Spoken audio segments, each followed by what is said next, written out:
자, 계속해서 마가복음 함께 공부를 해보도록 하겠습니다.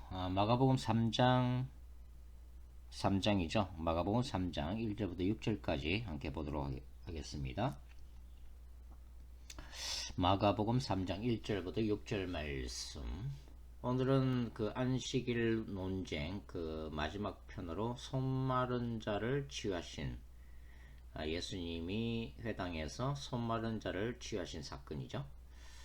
자, 1절부터 함께 보도록 하겠습니다. 예수께서 다시 회당에 들어가시니 한쪽 손 마른 사람이 거기 있는지라. 사람들이 예수를 고발하려 하여 안식일에 그 사람을 고치는가 주시하고 있거늘 예수께서 손 마른 사람에게 이르시되 한가운데 일어서라 하시고 그들에게 이르시되 안식일에 선을 행하는 것과 악을 행하는 것 생명을 구하는 것과 죽이는 것 어느 것이 옳으냐 하시니 그들이 잠잠하거늘 그들의 마음이 완악함을 탄식하사 노하심으로 그들을 둘러보시고 그 사람에게 이르시되 내 손을 내밀라 하시니 내밀매 그 손이 회복되었더라.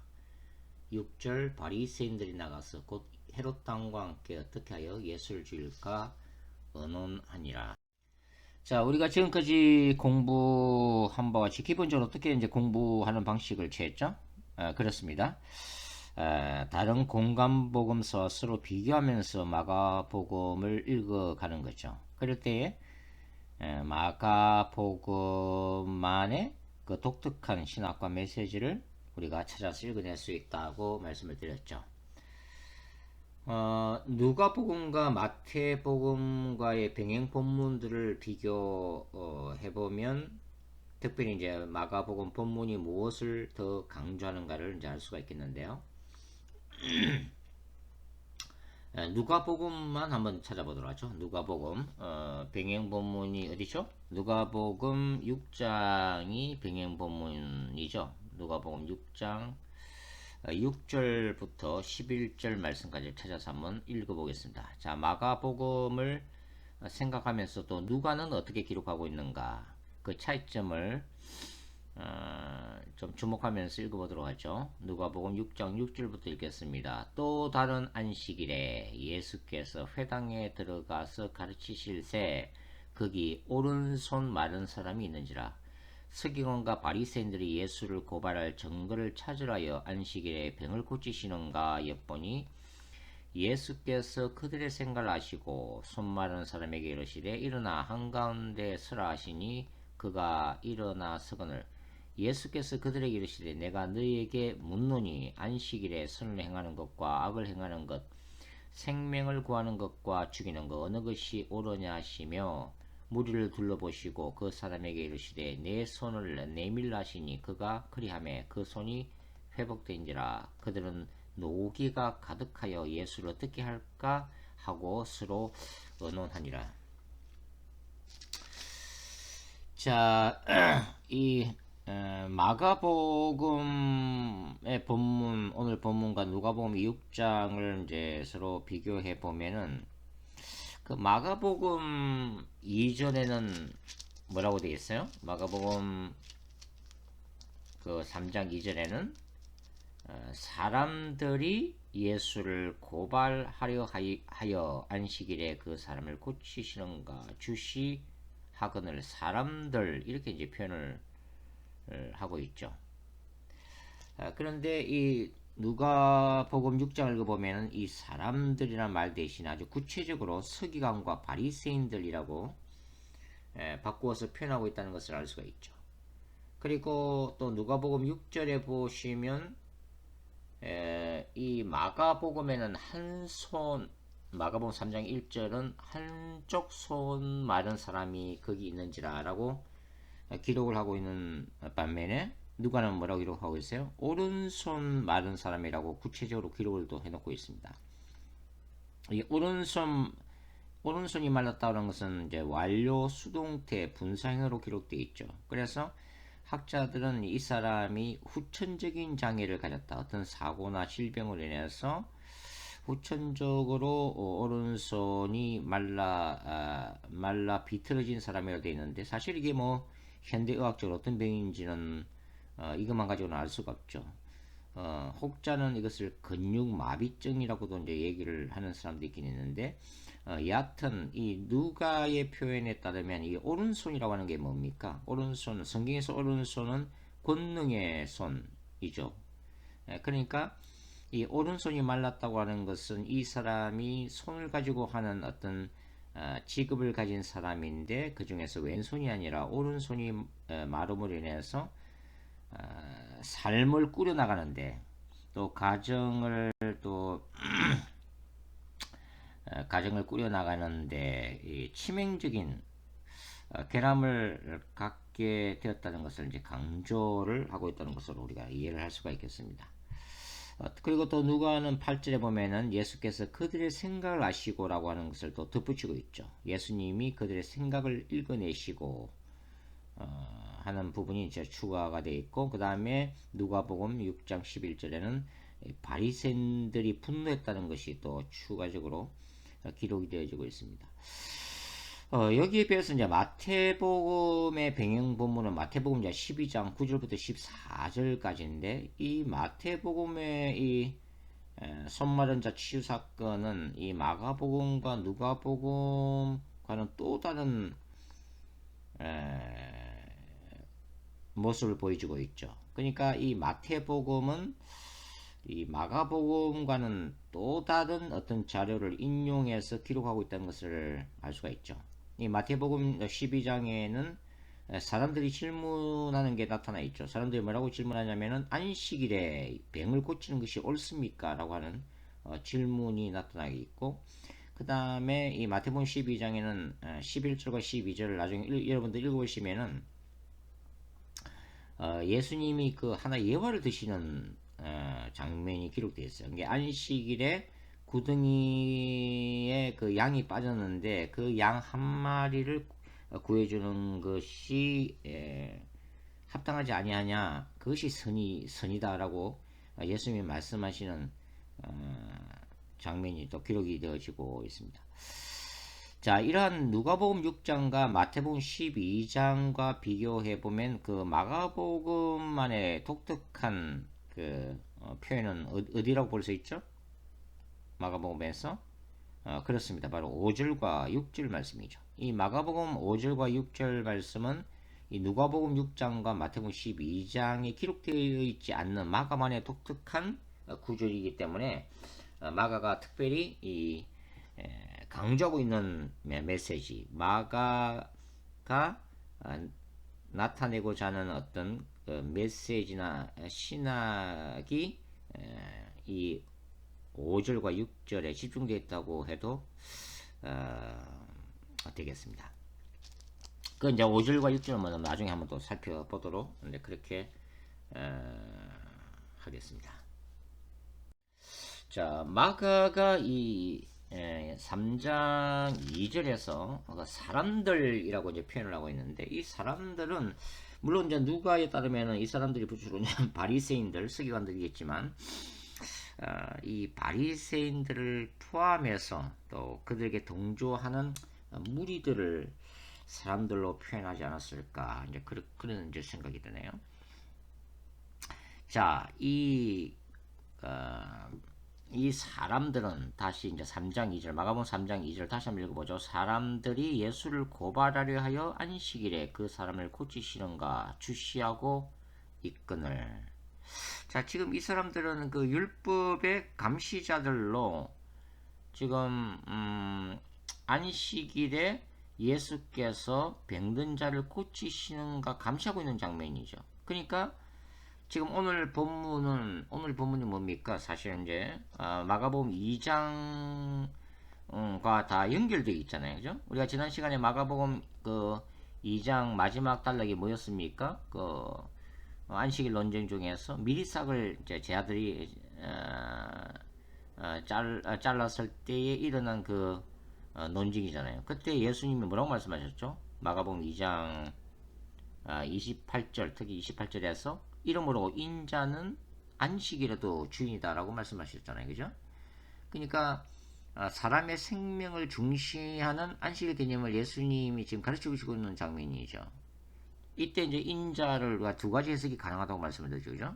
인자는 사람이 안식일보다 낫다. 그래서 사람은 안식일의 주인이다라는 의미와 또 이제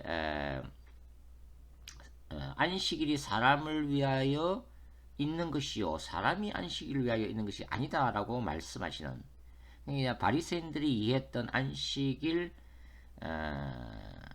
규정과 다른 본질적인 해석을 하시는 바로 율법의 권위자로서의 그 예수님을 드러내는 그 종말론적인 메시아로서의 인자, 이 두 가지가 다 가능하다고 말씀을 제가 드렸죠. 그러니까 사실 오늘 이 3장 이 안식의 손바른 자를 고치시는 예수님의 사건은 사실 안식일 논쟁에서 이제 마지막 편이라고, 마지막 에피소드라고도 볼 수가 있는데, 바로 이제 이 인자는 안식일이 더 주인이다라고 선포하신 그 예수님의 뭡니까? 이어지는 바로 사역을 오늘 본문이 이제 보여주고 있는 거죠. 그러니까 안식일날 회당에서 일어난 또 다른 사건이라고 하는 것입니다. 그래서 이 바리새인들 또는 이 바리새인들 포함한 이 적대자들인 이 사람들은 뭡니까? 예수께서 안식일날 율법을 지키는가 지키지 않는가가 이제 주 관심이었고, 그 율법의 감시자들로서 바로 예수님을 감시하고 있는 그런 모습이 나타나가 있는 거죠. 중요한 것은 오늘 이제 이 안식일 논쟁과 관련된 이 본문을 우리가 공부를 하면서 한 가지 생각해야 할 점이 있는 것 같아요. 그게 뭐냐면, 왜 이들은 예수께서 행하시는 능력에는 주목하지 않는가 하는 것입니다. 아니, 예수님께서 그 안식일날 뭐 그들의 뭐 표현대로 약간 안식일 규정을 어기고 예수님의 사역을 하시긴 하지만은 굉장히 놀라운 기적들을 행하시잖아요. 이것은 보통 사람, 그 당시에 마술사나 1세기 주술사들도 행할 수 없었던 그런 기적들을 거의 늘상 뭐 일상적으로 행하시는 예수님의 모습을 그들 지켜보고 있는데, 그렇다면 그들의 마음속에 뭔가 이 어떤 질문이 떠올라야 되잖아요. 도대체 이 능력을 한두 번도 아니고 이 기적을 한두 번도 아니고 계속해서 일으키시는 이 예수라고 하는 사람은 도대체 누구인가라고 하는 질문을 해야 되지 않겠어요? 또는 뭐 하다못해서 그 예수님이 행하시는 그 능력이 정말 하나님이 주신 것인가 아니면 뭐 사탄이 일으키는가라고 하는 그런 질문이 일어나야 되지 않겠어요?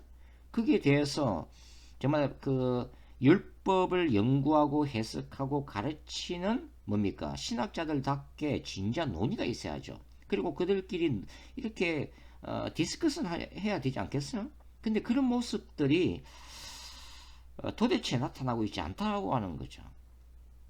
물론 우리가 3장, 마가복음 3장을 이제 읽으면 그 뒤에 뭐가 나와요? 바알세불 논쟁. 이 바알세불 논쟁은 이 마가복음 1장에서 이제 예수님의 광야에서의 그 40일 동안 사탄과의 시험과 연결해서 이미 설명을 드렸지만, 여기에서는 딱 예수님이 그 악령 쫓아내는 것을 뭐라고 해요?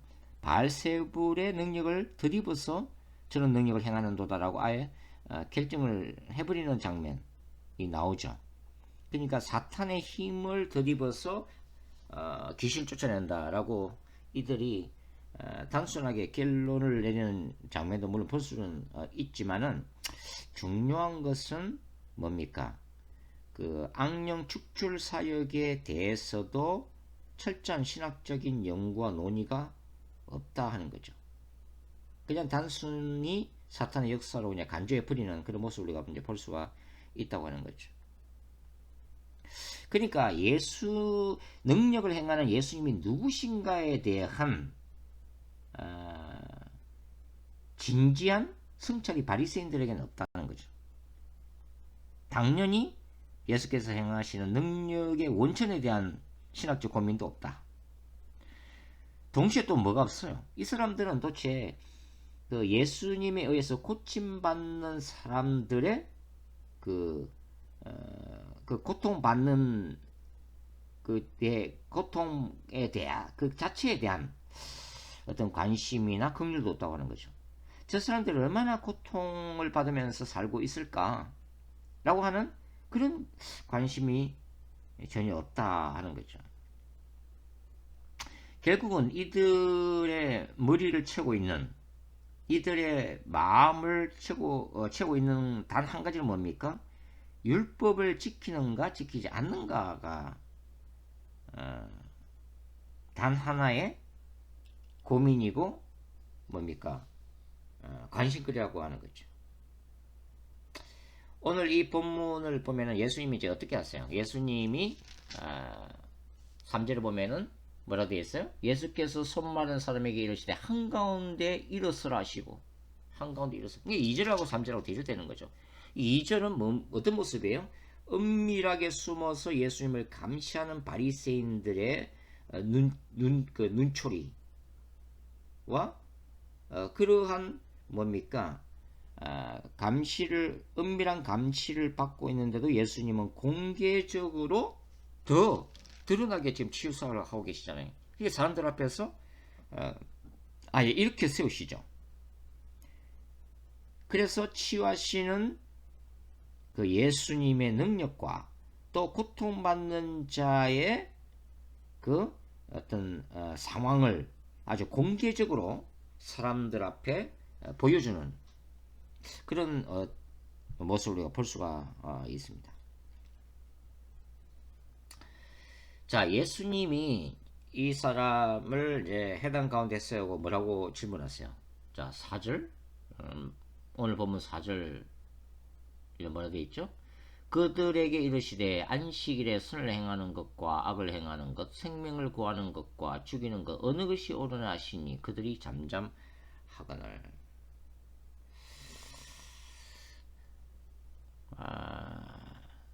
성과 악, 생명을 구하는 것과 살인. 자, 여기서 이제 우리가 생각해 볼 게 뭐냐면 기독교가 말하는 성과 악의 개념에 이제 관한 것이죠. 자, 여러분 기독교의 성과 악은 우리가 보통 이제 세상에서 얘기하는 도덕적이고 윤리적인 성과 악, 그것과 같을까요, 다를까요? 응? 같을 것 같아요, 다를 것 같아요? 다르다고요? 아니면 같다고요? 그렇죠. 예. 자, 기독교에서 말하는 이 성과 악의 개념은 윤리적이고 도덕적인 성과 악을 분명히 포함하고 있습니다. 그렇죠? 그런데 그것을 초월하는 개념이기도 합니다. 포함을 하지만 비윤리적, 비도덕적이라는 표현이 아니라 뭡니까? 초윤리, 초도덕적인 개념이라고 하는 거예요. 자, 우리가 이제 성경을 읽어보면은 윤리적인 차원을 넘어서는 많은 난제들이 등장합니다. 이런 것들이 이제 성경을 읽는 우리들을 이렇게 괴롭히는 거죠. 예를 들어서 굉장히 많지만 구약에서 예를 들어서 우리가 진멸사상 같은 게 있잖아요. 거룩한 전쟁 개념 중에서 핵심인 진멸. 뭡니까? 그 이스라엘에게 가나안 땅을 정복하는 과정 가운데 그 가나안 땅의 아이들까지 다 죽이게 하시잖아요, 하나님이. 그래서 이 진보주의 학자들이 구약을 읽을 때마다 뭐라고 그래요? 구약에는 폭력적인 야훼 이미지로 가득 차 있다, 이렇게 이제 말하기도 하잖아요. 이런 것들이 굉장히 당황하게 만든다고 하는 거죠. 왜 하나님이 이렇게 비윤리적이신가, 비도덕적이신가, 이런 명령을 내리시는가? 그 제가 뭐라고 그랬습니까? 초윤리, 초도덕이라고 하는 개념을 표현을 제가 사용했었죠.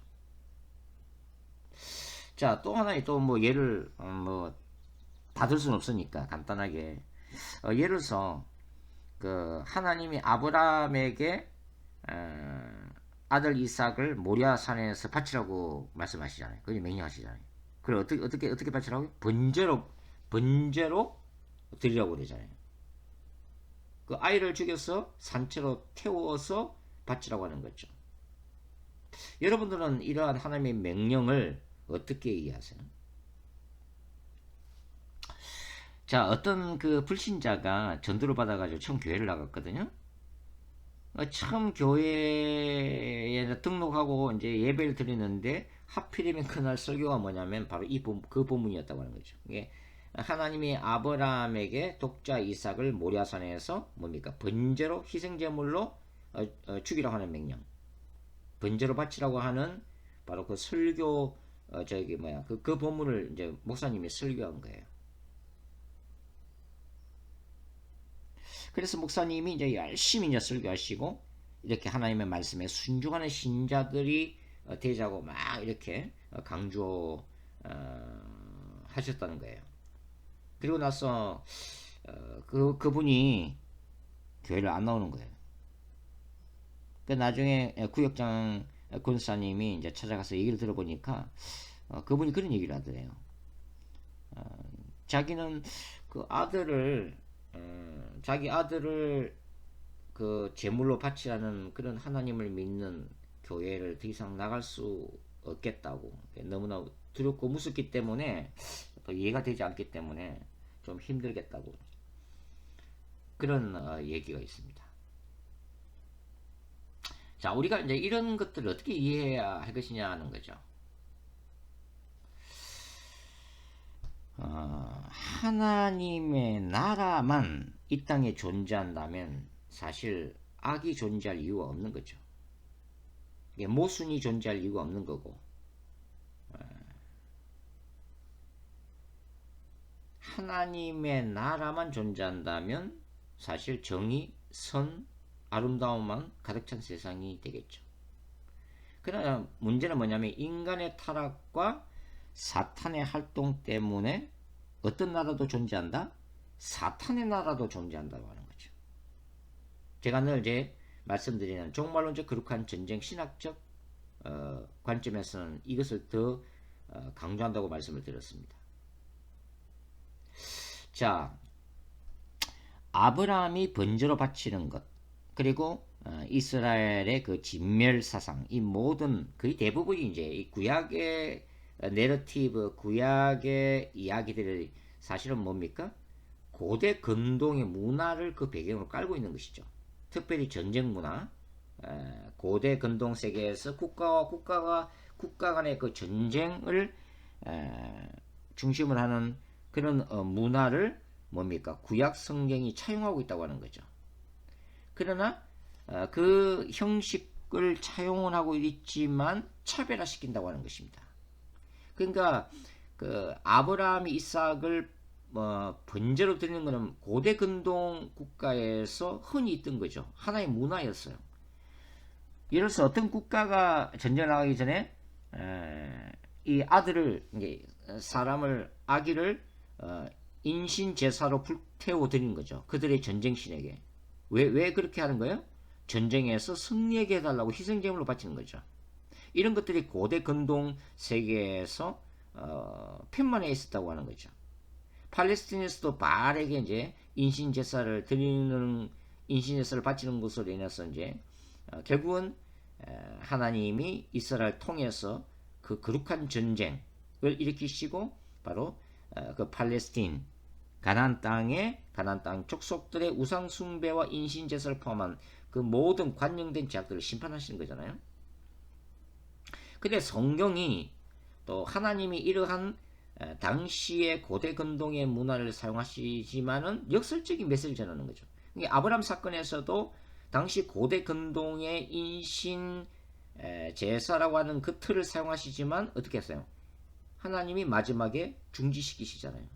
그 틀을 사용하시지만 바로 하나님은 바알과 다르다고 하는 거죠. 다른 고대 근동의 전쟁 신하고 다르다는 것을 역설적으로 보여주시는 거죠. 자, 기독교의 선과 악의 개념을 우리가 이해하기 위해서 저는 이제 이 생명나무와 스나카나무의 이야기를 하지 않을 수가 없죠. 생명나무와 스나카나무, 동산 중앙에 있었던 두 그루는 이 존재의 가장 기본적인 목적이 뭡니까? 이유가 뭡니까? 그거는 창조주와 피조물을 엄격하게 구분하기 위한 거죠. 아담과 하와는 바로 이 생명나무와 선악과 나무를 보면서 자신이 철저한 피조물이라는 것을 인식해만 했죠. 왜냐하면 생명나무에서 생명의 열매를 먹어야만이 생명이 연장되잖아요. 그리고 선악과 나무를 바라볼 때마다 자신에게 모든 에덴 동산의 실과는 먹어도 되지만 단 한 그루 이 선악과 나무 열매는 먹었으면 안 된다고 명령하시는 그 어떤 존재, 바로 피조물에게 명령하시는 하나님의 창조주 하나님의 존재를 항상 리마인드 해야만 된다고 하는 거죠. 근데 이 생명나무와 선악과 나무는 사실은 생명나무는 선을 행하는 것, 뭐 육적이든 영적 생명을 구하는 것과 관련되어 있는 거죠. 결국은 이제 생명나무는 생명을 추구하는 하나님의 나라에 대한 어떤 신학적인 이미지도 가지고 있는 거죠. 자, 그래서 이 선이란 건 기독교에서 말하는 이 선이란 것은 단순히 윤리적이고 도덕적인 선의 개념이라기보다는 뭡니까? 하나님의 말씀에 순종하는 그 자체를 의미하는 것입니다. 즉 하나님의 절대 주권과 섭리를 인정하는 거죠. 이것이 바로 하나님 나라의 백성됨이라고 하는 것입니다. 그러면 선악과 나무는 뭐예요? 선악과 나무는 악을 행하는 거죠. 그러면은 이 선악과 나무는 결국은 사탄의 유혹에 순종하는 사람들이 추구하는 개념이죠.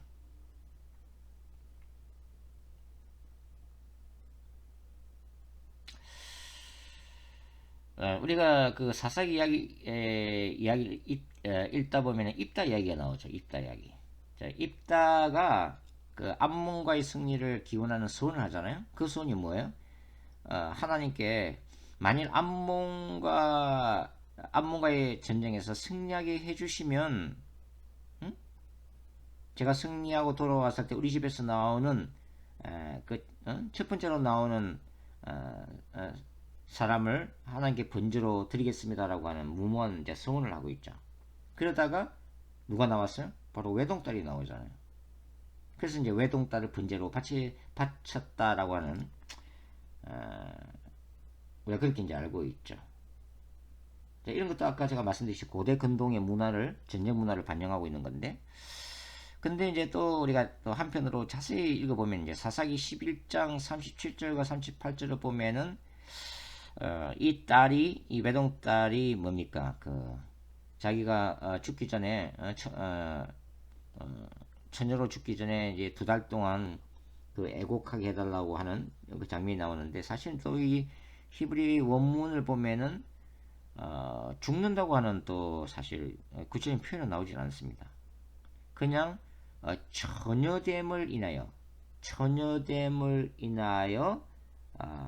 슬퍼할 수 있는 2달간의 기간을 달라고 이제 얘기를 하죠. 그래서 어떤 학자들은 뭡니까?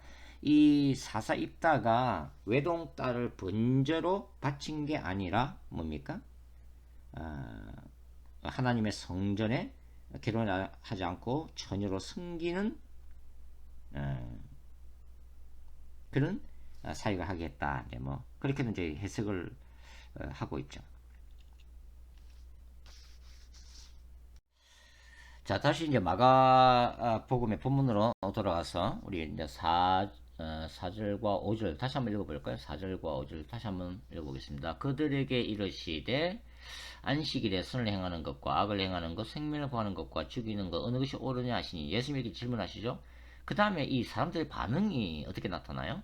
그들이 잠잠하거늘, 그죠? 그들이 잠잠하거늘. 또 5절 그들의 마음이 완악함을 단식하사, 예수님이 이제 단식하시는 거예요. 노하심으로 그들을 둘러보시고 그 사람에게 이르시되 내 손을 내밀라 하시니 내밀매 그 손이 회복되었더라. 자, 오늘 그 본문이 처음에 어떻게 시작되죠? 처음에 3장 1절 다시 돌아가서 3장 1절 예수께서 다시 회당에 들어가시니 한쪽 손 마른 사람이 거기 있는데 다시 회당에 들어가셨다. 자, 회당에 다시 들어가셨다. 마가가 이 구절을 지금 기록을 하고 있는데 저는 이 마가복음 지금 1장부터 2장 안에서 회당에 들어간 사건은 어디 나타나고 있어요? 마가복음 1장 21절부터 28절이죠. 그 예수님이 안식일날 회당에서 악령 들린 자를 쫓아내시는 사건이잖아요. 그죠? 그러니까 다시 회당에라고 하는 이 구절을 통해서 저는 이제 개인적으로 마가의 의도는 자기가 먼저 기록했던 바로 회당에서 악령 들린 자 사건을 연상하기를 원했다고 저는 생각을 하고 있습니다. 자, 무슨 얘기냐면 3장 2절에서 사람들이라고 하는 이 사람들은 바로 마가복음 1장에서 예수님은 악령 들린 자를 한 사람을 쫓아내신 거잖아요. 근데 3장 1절에서 다시 이 회당 사건을 연상시킴으로 인해서 3장 2절 이 사람들이라고 하는 이 사람들을 바로 악령 들린 자와 마찬가지로 어떤 악령의 지배하에 놓여 있었던 사람들을 암시하고 있는 것이 아닌가라고 저는 생각하고 있는 거예요. 물론 개인적인 제 해석입니다. 개인적인 해석이에요. 그런데 이제 제가 이제 이런 해석을 하는 이유는 바로 여기 3장 사람들이 반응이 뭐라고 나타나 있어요? 잠잠하거늘 이렇게 나오잖아요. 잠잠하거늘. 자, 잠잠하거늘이라고 하는 이 헬라 단어는 시오파오라고 기록되어 있습니다. 시오파오. 근데 이 시오파오 잠잠하거늘이라는 이 시오파오가 어디서 사용되냐면은 마가복음 4장에서도 사용되거든요. 잠깐 한번 찾아볼까요? 마가복음 4장.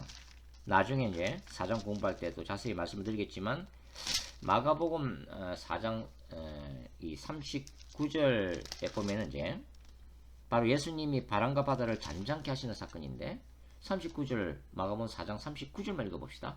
예수께서 깨어 바람을 꾸짖으시며 바다들어 이르시되 잠잠하라 고요하라 하시니 바람이 그치고 아주 잔잔하여지더라. 여기 잠잠하다라고 하는 헬라어와 똑같은 단어예요. 근데 제가 뭘 말씀을 드리려고 하냐면은 이 마가복음 1장에 나오는 가버나움 회당에서 악령을 쫓아내서 예수님이 뭐를 어떻게 하세요? 꾸짖으시잖아요. 이 꾸짖다라고 하는 이 에피티마오라는 단어가 바로 이 마가복음 4장에도 그대로 사용되고 있다고 하는 거죠. 마가복음 4장에도 마가복음 39절에도 바람을 꾸짖으시며 이게 악령을 축출하는 단어거든요. 그래서 저는 이 마가복음 3장 이전에 나오는 이 잠잠하거늘이라고 하는 이 단어를 통해서 마가는 바로 어떤 그 사탄의 영향력에 있는 사람들이 예수님의 말씀 앞에서 이 바람과 바다가 잠잠해지는 것처럼 침묵하게 되었다라고 보는 거예요. 자, 예수님은 바로 이 바리새인들을 포함한 무리들의 마음이 완악함에 대해서 단시하시고 분노하시죠. 그러면 바리새인들은 왜 분노한 거예요? 바리새인들은 바로 예수님의 안식일 사역 때문이죠. 그러니까 그들이 전통적으로 만들어 놓은 하나의 틀을 지금 누가 깨뜨리고 계시는 거예요? 예수께서. 그것도 지속적으로 계속해서 그냥 깨뜨리고 계시는 거죠. 안식일에 대한 바리새인들의 전통적인 가르침을 예수님께서 뒤집어 놓고 계시다고 하는 것입니다. 그러니까 이 안식일 규정은 바리새인들이 만든 거잖아요. 그러니까 안식일날 무엇을 하고 무엇을 하면 안 되는가에 대한 규정을 바로 바리새인들이 만들어 놓는데 바리새인들만이 율법을 해석하고 적용할 수 있는 거죠.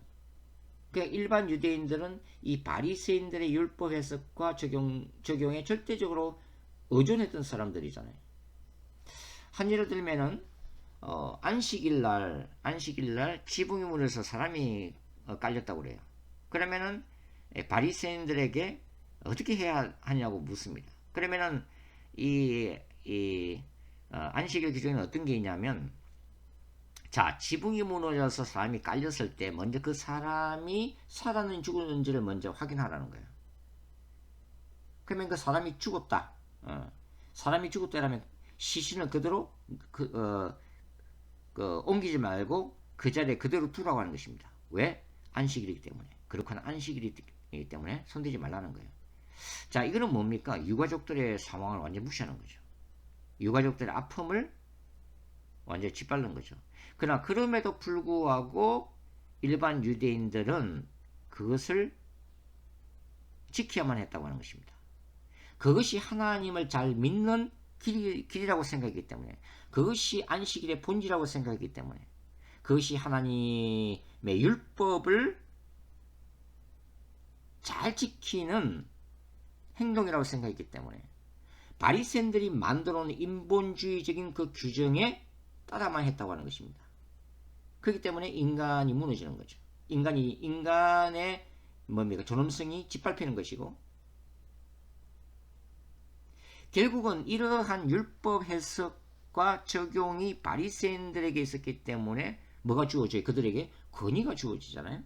그래서 종교 권력이 만들어지는 것이죠. 근데 예수님은 지금 안식일에 대해서 계속 다른 해석을 하고 계시는 거죠. 그것을 적용하고 계시는 거고, 안식일날 계속 치유사역을 일으키고 계시는 거고, 그 예수님은 뭡니까? 안식일의 본질을 회복하고자 하는 것이죠. 이런 사건들을 통해서, 사건들을 통해서. 그러나 바리새인들이 보기에는 지금 예수님의 행동은 뭐로 비치는 거예요? 그들의 기득권의 정면으로 도전하는 행위잖아요. 그러니까 예수님의 이런 행동들을 이단적인 행동으로 간주할 수밖에 없는 거죠. 자신들의 종교 권력을 보호하기 위해서입니다. 기득권을 보호하기 위해서죠.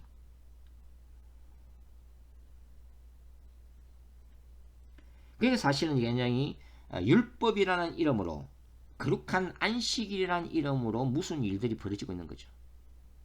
이게 본질이 아닌 것이 본질인 것처럼 왜곡될 때 사실은 오늘날의 교회도 그러한 일들이 얼마든지 일어나고 있다. 우리 같은 목사들도 그렇게 했는데 실수하는 경우가 많다. 이런 경우죠. 자, 미국 교회에서는 이런 일이 있었대요. 물론 제가 확인해 본 일은 없는데, 자, 어떤 교회에서 이제 세족식을 했다는 것입니다. 세족식을 했는데 이제 논쟁이 생기기 시작했다는 거예요. 그게 뭐냐면, 세족식을 할 때 오른발부터 씻길 것인가 왼발부터 씻길 것인가 하는 논쟁이 벌어지기 시작했다는 것입니다. 근데 그 논쟁이 점점 비화되어 가지고 교인들이 두 패로 나뉘었다는 거예요. 결국은 세족식 때 오른발부터 씻어야 된다라고 주장했던 사람들은 라이트 풋 처치를 따로 설립을 하고, 왼발부터 발을 씻게 된다라고 주장했던 사람들은 레프트 풋 처치를 설립했다는 그런 얘기가 있습니다. 근거는 없는 얘기지만요. 그만큼 뭡니까? 본질에 아닌 것에 목숨을 걸 때는 교회까지도 파기시킬 수 있다고 하는 거죠. 여러분, 캐톨릭 신부의 권위 어디서 와요? 여러 가지 를 통해서 오죠. 고해 성사도 있지만, 신부한테 이제 고해 성사 안 하면 이제 죽는 것으로 생각하는 카톨릭 교인들도 많죠. 가장 중요한 것은 저는 이 카톨릭의 성찬식이라고 생각합니다. 자, 성찬식 때 신부가 축사를 할 때 어떤 일이 일어난다고 믿고 있죠? 그 빵이 예수 그리스도의 실제적인 살로 변한다고 믿고 있죠. 포도주가 뭐로 변한다고요? 예수님의 살아있는 피로 변한다고. 그걸 화채술이라고 그러잖아요. 근데 이런 역사가 오직 신부의 축사를 통해서 일어난다고 믿고 있기 때문에 신부에게는 절대적인 권위가 주어지는 것이죠. 신부를 통해서 그 빵을 얻어먹어야 되지만, 물론 이 포도주는 절대로 이렇게 평신도들한테 나눠주지 않죠. 신부들이 다 마시죠. 그래서 이제 알코올 중독 자도 많이 생기지만 신부님들 가운데 빵만 나눠주죠. 그래서 이 막강한 종교 권력이 유지가 되어지는 거죠. 결국은 생명과 사람을 중시하는 안식일의 본질이 아닌 지극히 인간적인 사상으로 변질될 때 사탄의 견고한 진이 형성된다는 것입니다. 그러니까 돈이나 종교 권력을 향한 인간의 탐욕과 욕심이 하나님의 이름으로, 예수 그리스도의 이름으로, 성교의 이름으로 하나님의 나라라고 하는 그 껍데기로 포장될 때에 교회 안에서조차도 뭐가 생긴다고요? 사탄의 견고한 진이 형성된다고 하는 것입니다. 이게 굉장히 무너뜨리기 힘든 거죠. 그리고 그런 것들로 본질이 아닌 것들을 강조하고 세뇌시킬 때에 뭡니까? 이 마가복음에 나오는 이 사람들도 뭡니까? 사탄의 사상에 지배당하는 것입니다. 그들 안에 사탄의 견고한 진이 형성되는 거죠. 그리고 그것이 본질인 줄 아는 거죠. 그것이 생명인 줄 아는 거고, 그것이 당연한 걸로 그렇게 하지 않으면 그것이 신앙이 아닌 것으로 간주되어진다고 하는 거죠. 바로 여기에 예수님의 분노가 일어나는 것입니다. 예수님의 거룩한 분노는 바리새인들의 죄성과 그 배후의 역사는 사탄적 활동을 향한 것입니다. 그러니까 바리새인들과 논쟁하는 것이 바로 예수님의 종말론적 거룩한 전쟁이라고 하는 거예요. 예수님이 기적을 행하는 이 행위 자체가 뭡니까? 진리와 본질을 회복함으로써 하나님의 나라를 확장하려는 예수님의 거룩한 전쟁 행위였다라고 이해할 수가 있는 것입니다. 자, 예수님이 다시 한번 기적을 일으키셨어요. 해당 안에서 그 손 마른 자의 손을 기적적으로 치유를 시키십니다. 근데 오늘 마가복음의 마지막 그 9절 6절이 어떻게 기록되어 있어요? 6절 바리새인들이 나가서 그 헤롯 왕과 함께 어떻게 하여 예수를 죽일까 의논하니라. 자, 이것도 마가복음에만 본문에만 나와 있는 구절이죠. 헤롯 왕과 함께 어떻게 하여 예수를 죽일까 의논하니라. 자, 다시 한번 회당 안에서 치유의 기적이 예수님을 통해서 일어났음에도 불구하고 바리새인들에게는 선한 영향력을 미치지 못하는 그 한계를 우리가 목격을 하고 있습니다. 사실 이제 요한복음은 예수님의 7가지 표적에도 바리새인들이 강팍하게 반응하는 걸 뭐라고 표현하고 있어요? 그들의 영적인 눈이 닫혔다. 영적인 귀가 닫혀 있다. 그들은 영적인 소경이고 영적인 기머글이다 라고 표현하잖아요. 바리새인들은 헤롯 왕과 결탁을 하게 됩니다. 자, 이 헤롯 왕은 당시에 헤롯 왕가의 부흥을 꿈꾸던 정치 집단이었다고 전해지고 있습니다. 그러니까 이들은 이제 로마 제국에 의존해서 그 로마 제국의 권력을 빌붙어 가지고 헤롯 왕가의 이 권력을 계속 유지하고자 했던 정치 집단이에요. 친로마 성향의 정치 집단이죠. 근데 바리새인들이 평소에는 이 헤롯 왕과 별로 안 친하거든요. 어찌 보면 원수지간이죠. 왜냐면 바리새인들은 국수주의자들이잖아요. 유대 민족을 생각하는 사람들이잖아요. 그들이 보면 이 헤롯 왕은 뭡니까? 매국노들이죠. 그럼에도 불구하고 그들과 손을 잡지 않을 수가 없었다. 뭐 때문에 그래요? 한 가지 목적 때문에 그러죠. 오직 예수님을 죽이고자 하는 그 목적을 위해서 결탁을 한 거죠. 그러니까 종교 권력과 정치 권력이 힘을 합친 것입니다.